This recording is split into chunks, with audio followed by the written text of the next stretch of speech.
think it's starting.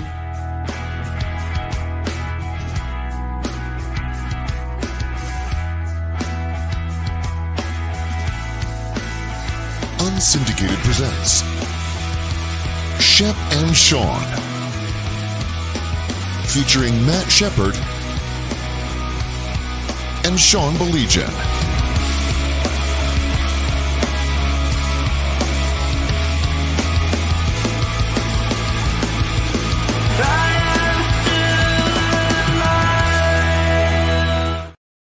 Glad you can join us. What is up? He's Matt Shepard. I'm Sean Baligian.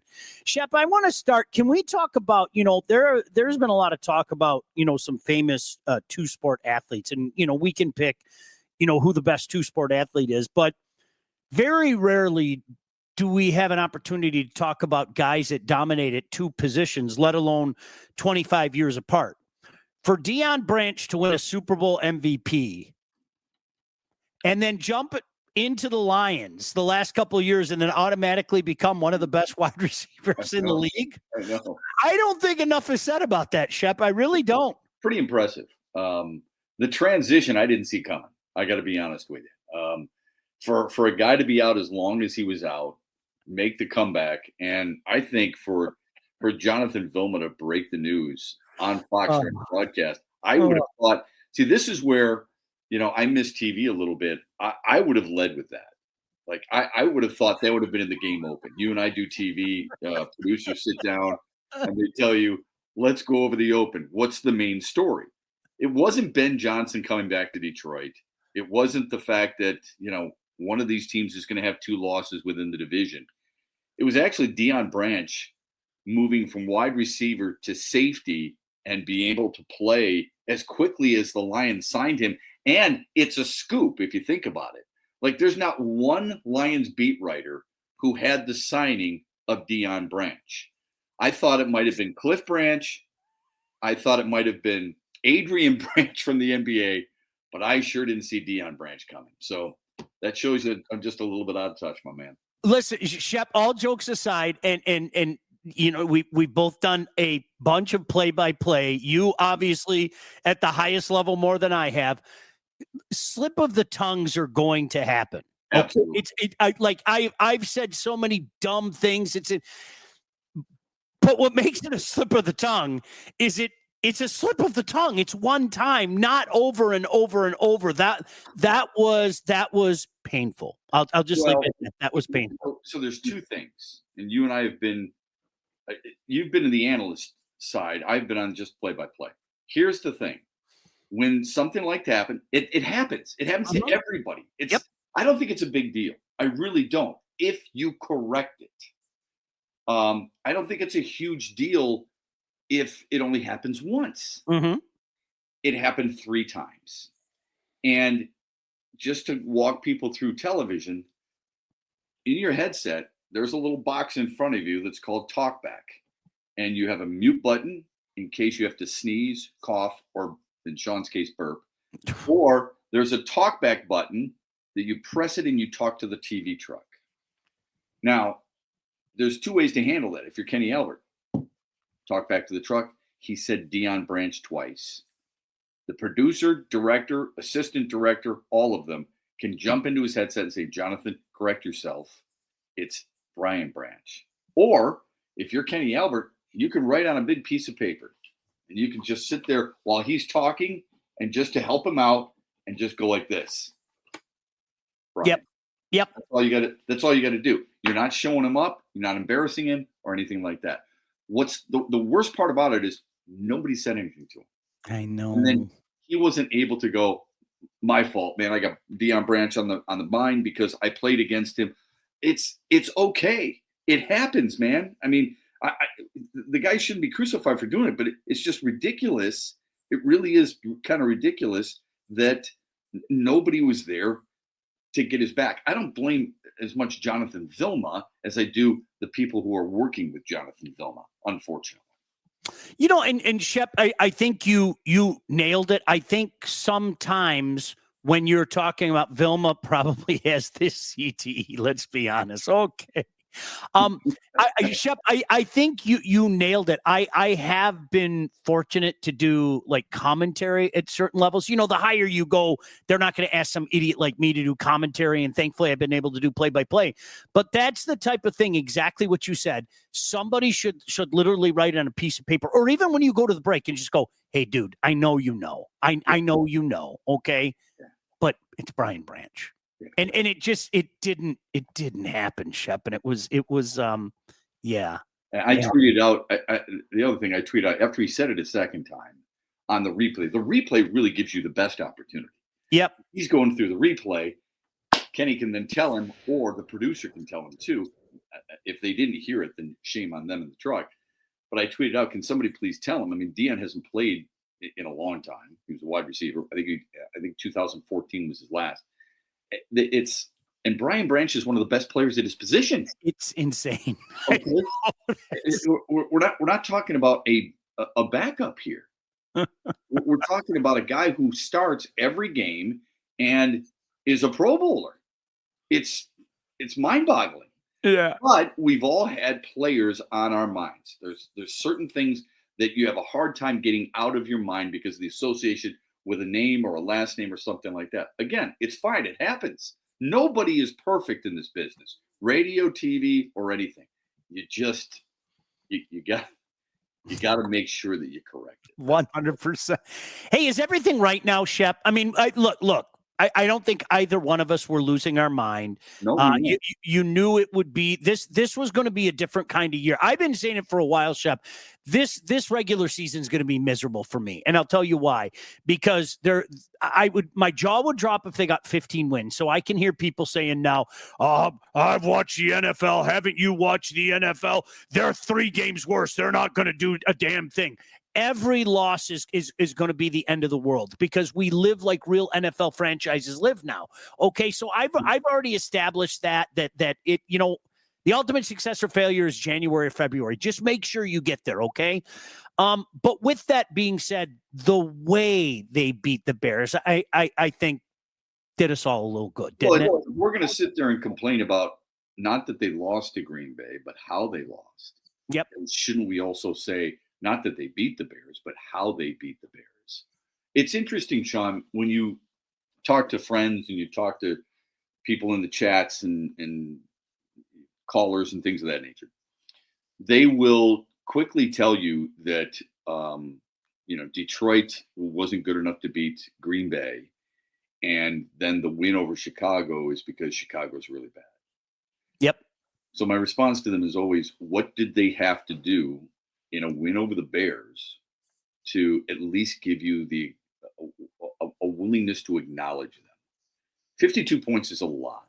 Okay, Jared Goff has led his football team to 50 points or more in a game five times. That's tied with Peyton Manning for 4th all time.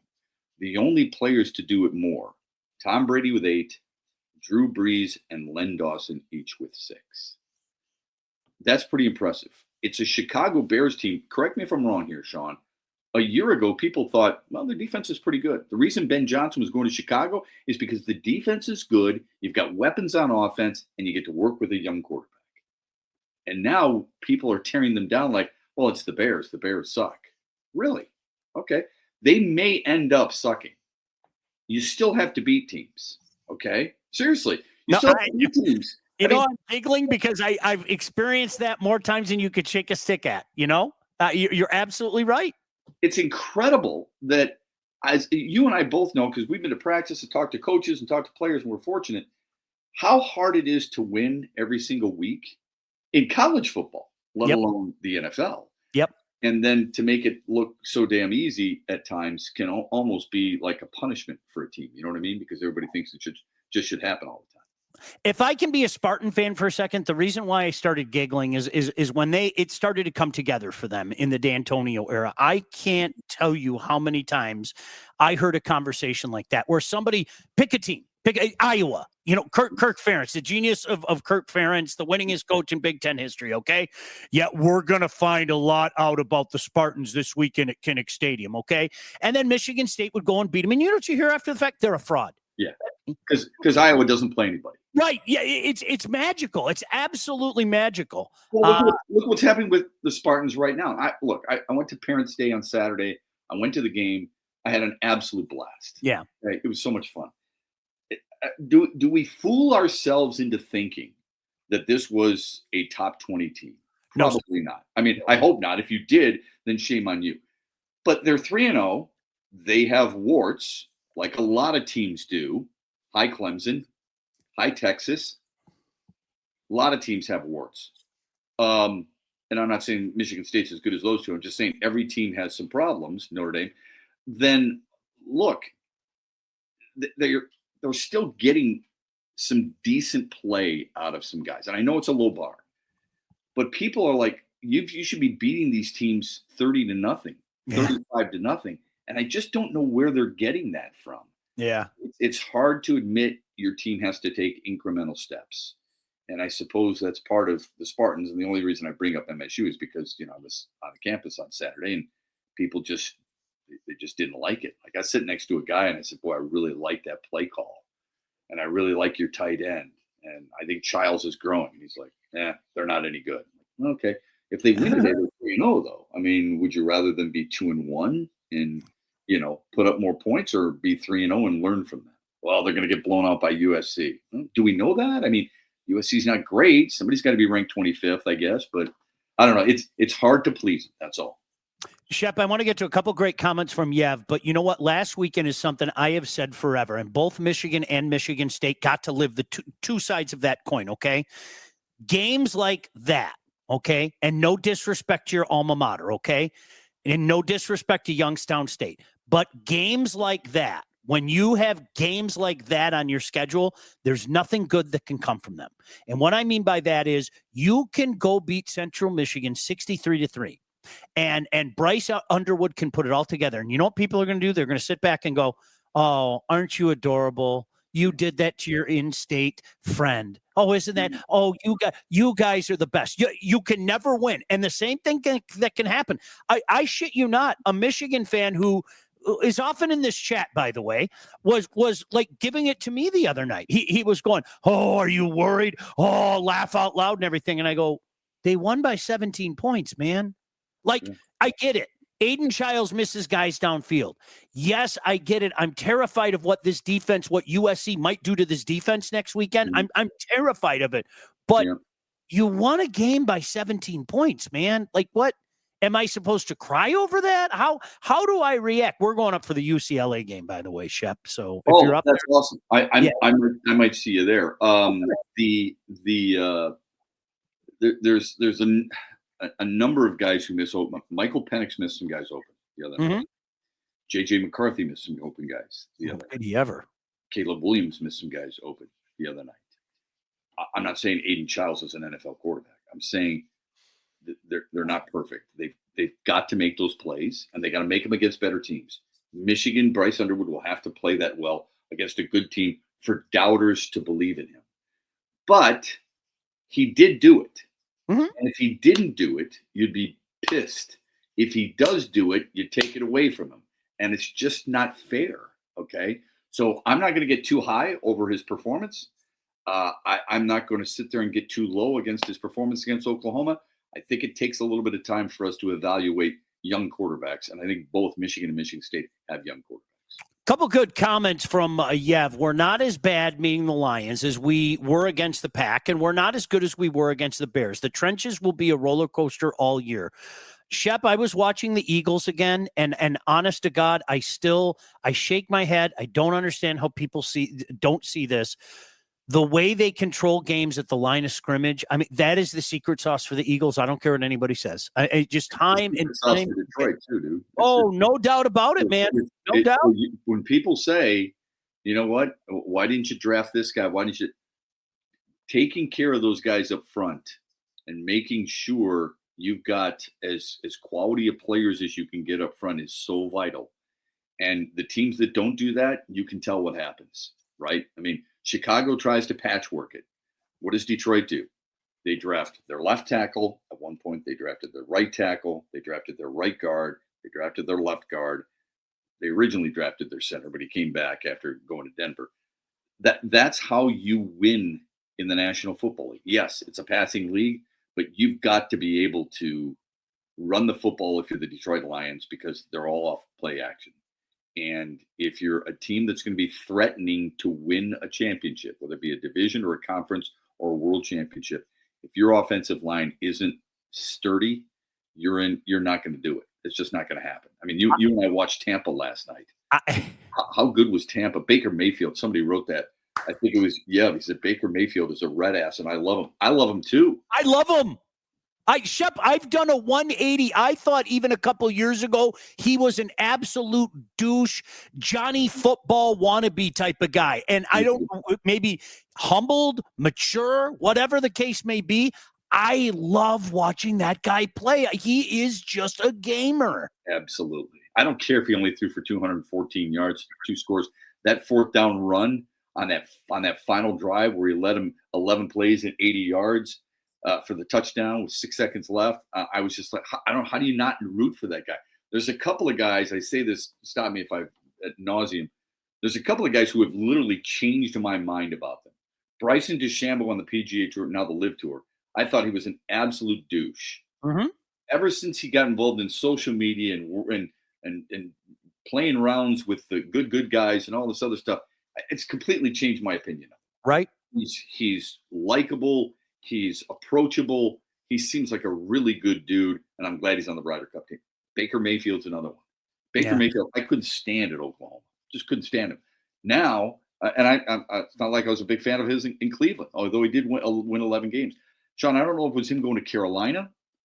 Maybe he learned something in Los Angeles under Sean McVay. But, man, Tampa's really glad they got him. No doubt. No doubt. By the way, my favorite. There's the right day. I like the flash better. I like when you did the quick flash better. That was even Shep. Do you know who I absolutely love? And I know that there probably aren't a lot of people out there. That Diego Pavia guy from Vanderbilt is so gosh damn fun to watch. I was watching that game the other night and just giggling. Like, he's just one of those guys. It's just, honestly, I hate to do the whole Favre thing, but he's out there having the time of his life. I like watching guys like that, man. I really do. I do too, but the thing that spoiled me on him was the Netflix series on the SEC where they went behind the scenes, and he was basically telling anybody who will listen, I'm going to take you to a championship. Just follow me.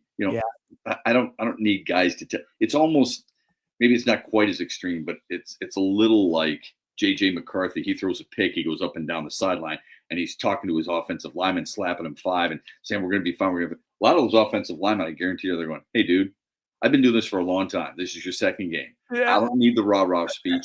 Go out there and perform. That's all that matters to me, right? Did you ever hear the story about when Peyton Manning? I'm sorry, this is going to go off on a tangent. But do you know the story? I'm sure you do. But for the benefit of people out there, Peyton Manning's first snap when he was at Tennessee, he went in mop-up duty against the Gators. The Gators were just routing them. And Peyton comes in there going, rah, rah, come on, let's go, boys. We're going to come back in this one. And the center, in essence, I'm paraphrasing, said, bleep off, just snap the gosh damn ball. Yes, sometimes, you know what? Come on. Great. That's fantastic, guys. But let's just get back down to business. I love that stuff. Good evening to Tom in London. Hey, Shep, let me tell you about our friends at the Wealth Advantage Group. If you're ready to take charge of your financial future, look no further than those two guys. That's Mike Husak and Jeff Husak. They are the Wealth Advantage Group located in historic downtown Northville and owned by those two brothers right there. They understand your financial goals are as unique as you are, and that's why they offer personalized expert guidance to help you navigate the complexities of financial planning. Doesn't matter where you're at in life, these guys can help you with every step of the journey. They've helped my family for 15 years, back when we had little kids, and now they're older kids. And look, the bottom line is this: the investment world is a complex one. And if you're ready to start taking your finances more seriously, it's time to work with the experts. They're great guys. Reach out to my friends at the Wealth Advantage Group at 248-773-8574. Check out their website at www.thewealthadv.com. All right, Sean, I want to ask you this question. If I told you since 2023, all right, this person was number 1 in the league in passing yards, number 2 in the league in touchdowns, number 1 in wins, number 2 in completion percentage, and number 1 in passing yards per game. Would you take that player? I know who you're talking about. I'm going to go out on a limb and say I know who you're talking about. Well, I know you know who I'm talking about. And yes, I would take that player. I don't know how anybody couldn't at this point in time. So I retweeted something that was really impressive from another account, and all I did was, and a smart aleck comment, say, but he can't run. It's about Jared Goff. Mm-hmm. And Mickey responded to me and he said, Shep, I want to rip my hair out. Hey, MFers, do you not remember the million years? Why are we so focused on what we don't have? It's a great point. Why do we focus so much on what we don't have rather than what we do have and appreciate it? The guy's really accurate. It's not like he's super mobile. He can't do what Baker Mayfield did last night. No. He's not running for that first down. But you know what he does? Pretty good job of? And I noticed a little bit in Green Bay and Chicago was pretty clean, right? I think there was only 4 or 5 pressures. He does slide well, moves up in the pocket well, while keeping his eyes downfield at the same time. Not an easy thing to do. I'm not saying he's the second coming of John Elway. All I'm saying is the dude can play the position. Well, Shep, anybody can if the clean pocket. Can you show me the quarterback who's so great under pressure when the pressure's in his face that it makes you believe that there is no pressure at all? You can't, because there isn't one. This is what happens. 23 of 28 for 334 yards and 5 touchdowns. And I don't get it. Shep, I gave it up a couple of years ago. I was one of those guys that thought he was shot. I openly admit it because he looked the part. And you know what? Brad Holmes corrected yourself. Yes, Brad, you had to. You did something not many people can do. You said, I was wrong. It's okay. It's okay. It's not the first time, and it won't be the last. Just ask Kristen, okay? Just ask that. So that's the hard part for all of us. Because I've been wrong too. Sean, listen, a little bit of my reputation is on the line right now because I thought Terrion Arnold was going to have a really good year. I think I said before the season, he's going to prove to everybody that he's a number 1 corner. Well, guess what? He's allowed more yards than any cornerback in the NFL through the first 2 weeks. Rough start. And quarterbacks are completing a high percentage against him, higher than they did a year ago. Last year, 61 and change. This year, 66 and change. That's a problem. So I'm willing to say I'm wrong. I hope I'm not. That's going to take longer than 2 games, but at least you were willing to admit it. Yeah. Off topic, Daniel Jones is setting NFL records. Not only is he 2-0, but the Colts are the first team in the Super Bowl era to not punt a single time in their first 2 games. Any sicko's got the Danny Dimes MVP odds. Hey, you know what? Good for him. There was no way Anthony Richardson could win that job. I'm sorry. There's just no way he could win that Daniel job. Jones, though? Come on. Haven't we seen enough of Anthony Richardson, though? Like, really? I'm trying to figure out how many games did Anthony Richardson start? Do you know? I can look it up if you want. Yeah. All right. Talk amongst yourselves. I have a hard time judging certain players' weight, really early. I don't like to do that. But if you can't beat him on in practice, you don't hand it to him just because he's the 4th overall pick. You don't do that, okay? But he's started 15 games. He's 8-7. Yep. He's got a 50.5% completion percentage. He's thrown more interceptions than touchdowns, 13-11. So not good numbers. I just hesitate to say I'm done with him. I don't want to see him ever again. Could you not have said the same thing about Daniel Jones when he was with New York? And you know what? I'm going to take it a step further, Shep. I have seen so much garbage out of Caleb Williams. I really have. Garbage. Okay. I used to watch because listen, I hate the Bears. Okay. Yeah. So when you hate something, most normal people would say, well, I hate them, so therefore I will not watch them. I'm not a normal person. I will watch the Bears and I will hate watch the Bears. Yeah. And I will hate watch the Bears. He isn't very good. Shep, honestly, I'm still not at the point right now, 2 games into his second season, where I'm like, yeah, it's never going to happen. I'm not at that point. I think we in society, and we've seen it with so many of our guys, whether people want to admit it. I remember people calling Darius Slay a bust his first year. I remember that plain as day. I mean, just taking calls and going, you don't make that judgment over the course of 1 year. Let's see what happens next year. And, obviously, as you mentioned, Terrion's kind of living that right now. I'm not ready to do that yet. You're absolutely right. We have a tendency to just want to and write somebody off, and it doesn't work that way, man. No, I'm with you 100%. I think Daniel Jones, I think it's an incredible story.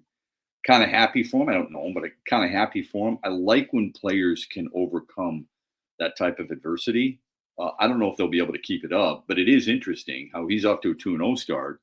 And not many people are saying anything about C.J. Stroud, who was the offensive rookie of the year 2 years ago. Last year, numbers were down. This year has not looked good. He don't look right. He does not look good right. For a team that is supposed to win the division.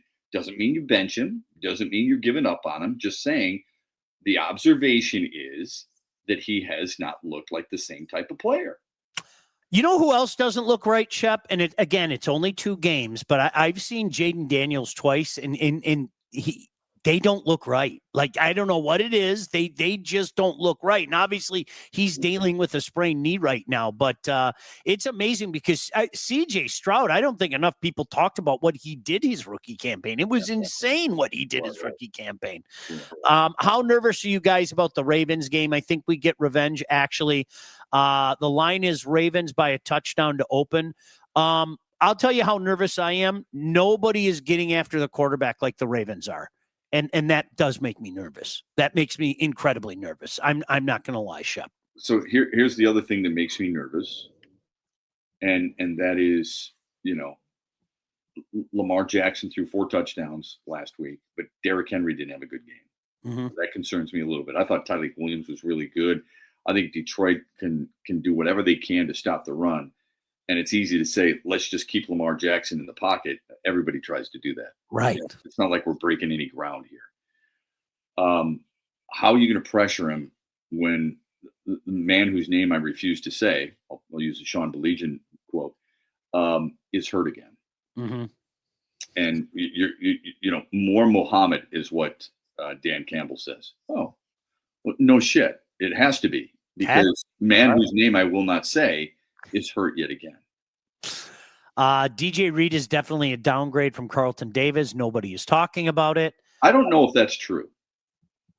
I'm not educated enough. I got to be honest with you. I haven't exactly studied it the last couple of days. So Shep, I'll defer to you on that. I'm not suggesting you. I just don't think that's true yet. I'm not going to go that far yet, is all I'm saying. All right. Carlton Davis was a pretty good player here. DJ Reed had some really good numbers last year for the Jets. Give him a minute to kind of settle in with a new team and a new scheme. Pretty interesting comment made by Braylon Edwards earlier today on Woodward Sports. He said, remember, last year, Terrion Arnold got better. Who was his DC? Aaron Glenn, who played 12, 13, 14 years at a high level. Yeah, he did. Yeah. Carlton Davis probably benefited from a little bit of Aaron Glenn too. Kelvin Shepard was a linebacker. Not that it matters. He should be able to help out no matter the position. But Kelvin Shepard, think of what all the linebackers have said about Kelvin Shepard. Jack Campbell. You saw Jack Campbell come through and blow up DeAndre Swift. I mean, ran over him like he was a finish line. It was unbelievable. Okay.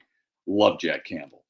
Alex Anzalone, how they're on the same page. I mean, these guys are in tune. I just wonder how much it matters that they lost a guy like Aaron Glenn. No, I think that's a great point. Fun game would be ranking your confidence level on a 1 to 10 scale for young quarterbacks. Caleb, Drake Maye, Bryce Young, CJ Stroud, et cetera, et cetera. I like Drake Maye. I do. I like Drake Maye a lot. I would say in that order, I would say CJ Stroud, Drake Maye. What's the second one there? Trevor Lawrence. Well, Trevor Lawrence, Caleb Williams, Bryce Young. That's how I would go. You would put Bryce Young last? Yeah. I would put Caleb last. Okay. I would. We're probably pretty close, but either one, 6 half dozen of the other. I just thought that Trevor Lawrence was going to be the greatest quarterback in the history of mankind. Wasn't that what we were told his freshman year? Yes, by his coach. He was pretty damn good in college, man. He was unbelievable in college. He really was. But this is why you and I are on the same page when it comes to this. I am so tired of hearing from people early in a player's career, whether it be the collegiate career or the pro career, because none of us can stay still and none of us can say, I'm going to wait to give my opinion. How's that working out for Arch Manning? It didn't, did it? Okay. So we just don't know. It's okay to sit back and go, you know what? I'm going to let him get some snaps, get some plays, learn from mistakes, learn from successes, and then I'll let you know. We don't know the dude, okay? And it was the same thing with Trevor Lawrence. He looked really good at Clemson. How many guys have we seen look really good at the collegiate level, Brian Bosworth, and not so good at the professional level? It happens, okay? D. Milner was a really good player at Alabama. That's why he was a top 10 pick. He lasted 2 years in the NFL. Yeah. It's tough to do that. Shep, honestly, one of my favorite media personalities ever. And I'm so serious, and I know you're going to laugh at me, but I'm being very serious because he played the role of the cantankerous old man so well. Like, I looked forward to it. It reminded me of my old man being on TV and telling me how dumb I was every 2 minutes. You know what? I know you're watching and you're dumb. Like Beano Cook, okay? Here's a guy with this phenomenal career, right? I loved Beano Cook. I'm not even joking. Here's this guy with this phenomenal career. And you know what? Like, literally, so many people of our generation remember him for. Ron Powlus is going to win 2 or 3 Heisman trophies. Agreed. Like he had an unbelievable career, but when I see he loved Notre Dame, bud. It was insane. He loved Rick Myra too. Oh, remember? Yeah. It was hysterical. All right, let me quickly tell you about Lindsey Broadwell. When it comes time to get yourself a house, you're buying, you're selling, oftentimes both at the same time, you need to contact the right agent, and that agent should be that young lady right there, Lindsey Broadwell. Your house is probably the biggest investment you'll ever make, and that's why you need a pro. Lindsey grew up in the area. She's expanded her team all over the area. She's an expert in all facets of the business. And when it's time to move, our friend Lindsey and her team will make sure you get the most out of your house and everything goes smoothly when finding your new home. Buyer, seller, or even first-time buyer. Make sure you contact Lindsey at BroadwellHomes.com. She'll help you with everything from start to close. Licensed realtor at Real Broker LLC. Start your search today at BroadwellHomes.com. Shep. Long way to go, Sean, but the Tigers trail 3-1. Casey Mize didn't make it out of the 5th inning. I'm stunned. What? Well, so I'm the bad guy in all this stuff, but that's okay. My deep concern is the starting pitching when it gets to the playoffs. And I know some people, AJ Hinch, I trust him. I think he's the best manager in baseball. He can manipulate it and so on and so forth. Here's my concern. And I think Tarek Skubal is the best at what he does in the world. Full stop. Even the best in the world struggle once in a while. What happens if he struggles? What happens if it's a close game or a tie game and he only goes 7? Okay. The bullpen's been really good, especially if they can get Kyle Finnegan back. And this Paul Sewald, thank God everything's going to be fixed when he comes in. But I'm really worried about their starting pitching. Who would you put? And Mize has been pretty good lately. You know, I've been saying it for months, man. Okay. I think it's Jack by default. I really do. I think it's Jack by default as the number 2 starter. I really do. I just don't know how you can do that. Here's the bottom line is, I don't know if there's a wrong answer. If I said Mize, because he's won 3 of his last 4 decisions going into tonight's game. If I said Charlie Morton, he's got 2 rings and plenty of experience. If I said Troy Melton because he throws strikes and he's been really, really good, and you said Jack Flaherty because of some of his experience, even though he's been up and down, how do you combat any of them? Bottom line is, the concern is real. It's legit. Look at Seattle, Sean. Mike, Seattle may not win it. They may not even win their division. They're up by 1 over Houston, and Yordan Alvarez could be out for the rest of the year, regular season anyway. But look at their starting rotation. And I know they haven't put up awesome numbers, but if I said to you, you've got Logan Gilbert, and you've got Brian Wu, and you've got Luis Castillo, and you've got the 4 starters that they have compared to Detroit, who's got the edge? I know Skubal's got the edge over everybody, but who's got the edge over the other guys? Shep, this is my logic, and you tell me if you agree or not. I am praying that they stay in the 1-2 position because I'm terrified of a 3-game series because of what you just said. Against who, though? Anybody. Because game one is Skubal. Mm-hmm. Game 2 is, let's say, Jack. Okay. Game 3 is Maye. I don't like that. At least in a best-of-5 series, you can have game 1, game 2, travel day, game 3, and if you have to, you can come back with Skubal on 4 days rest. If you have to, right? If you're facing elimination or something like that. A 3-game series terrifies me with this staff. I am serious. And I listen, I know AJ pulls all the right levers. I think the whole pitching chaos of last year was a minor miracle. I really do. You cannot conceivably count on that come playoff time. I just don't believe you can, Shep. I really don't. Do you think other markets do the same thing we do and Yes, just latch on to these wonderful phrases that we love to hold on to? You know, yes, the pitching chaos. You do? yes, yeah, I do. It's so frustrating, and it's so hard because there has been the opportunity, as we've said. It's crazy not to be in this position. And I know, look, they got some bad luck with the loss of Jackson Jobe and Reese Olson, I guess. I was never really counting on those folks, but perhaps, they got some bad luck there. What about the guys getting better during the season? How come that's not happening? And the thing about it is, Sean, that what bothers me about Tarek Skubal, or the use of Tarek Skubal, excuse me, is that here's a guy. I mean, they're barely sometimes letting him get through the lineup the third time, and that frustrates the hell out of me. Yep. Because teams are only batting .233 against him when he sees him for a third time. Now, the big question is this, Sean. You said 4 days. Mm-hmm. He has only made 7 starts this year on 4 days rest. He's 3-1 in them, but he's only made 4 starts on a 4 days rest. That's not a great sign either. Okay? The up-down stuff is real. And we all know a little gingerly in his last outing. It'll be interesting to see what happens on Thursday, how long they're willing to let him go. They would love to seal this deal and just rest his ass, right? Troy Melton, you're going to start the rest of the year because we're resting Skubal. But obviously they'll use bullpen efforts and so on and so forth.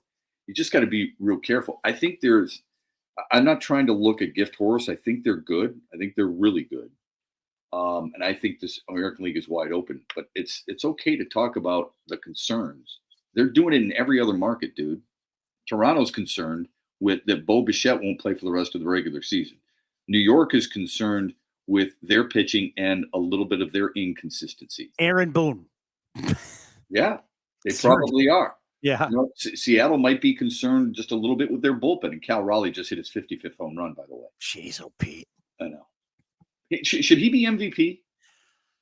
Yes.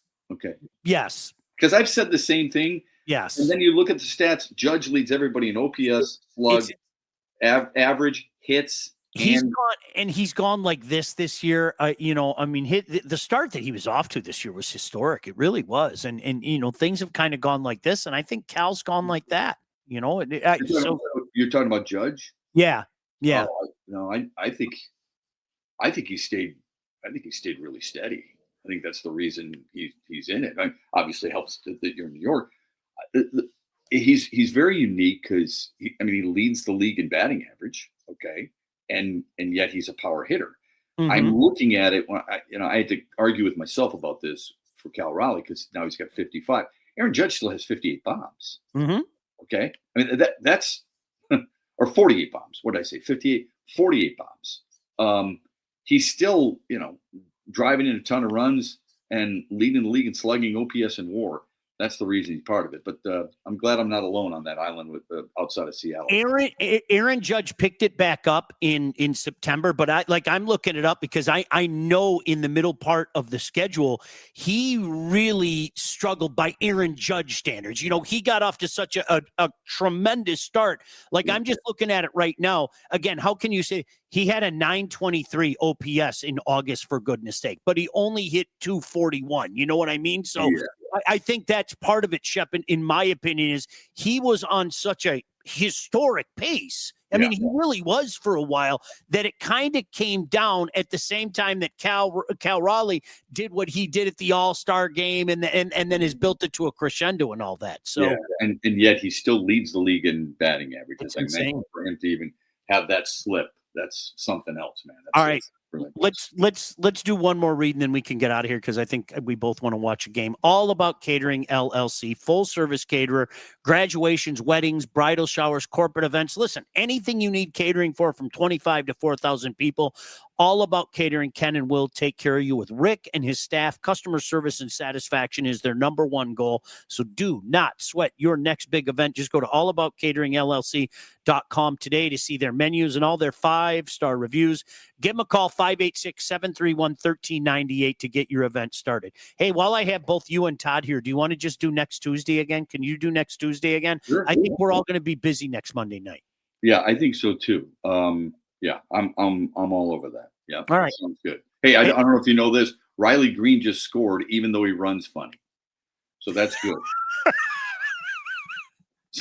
Somebody wrote here in the chat. They said, I think the arms are dead. If the arms are dead, then that's an even bigger problem, because nobody on this team has thrown more than 160 innings.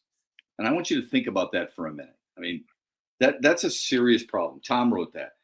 160 innings is the team high right now. People are acting, if you get to 200 innings, you're some type of Iron Man. 2 guys got to 200 innings last year. It's a joke. And Tom, it's 3-2 Tiger or Tribe. They're up 3-2 over the. There's 2 things that I want to say. Fret not. Alex Cobb has a bullpen session, so don't everything's cool. No, he doesn't. Does he? I thought he's out. That was the bit all year. Do you remember he had a bullpen? Don't worry, he's coming. The writers will tell you, hey man, it's cool. Paul Sewald's coming back. Thank God Paul Sewald's coming back. A guy who had a 4.5 ERA. And what happened to Chris Fetter's magic dust? All he has to do is sprinkle his dust, and everything's going to be okay. He just sprinkles his dust and everything.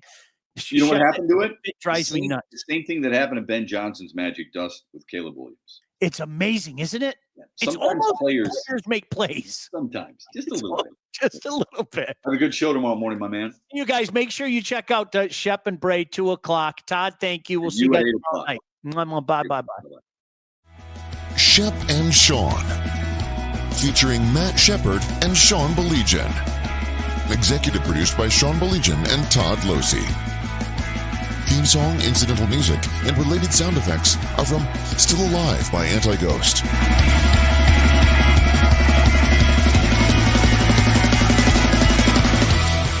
Engineering, mixing, and graphic design support provided by the Unsyndicated Podcast team. Don't forget to like and subscribe on all your favorite channels. While you're there, be sure to rate and review the podcast. Call the Unsyndicated hotline at 248-237-3257.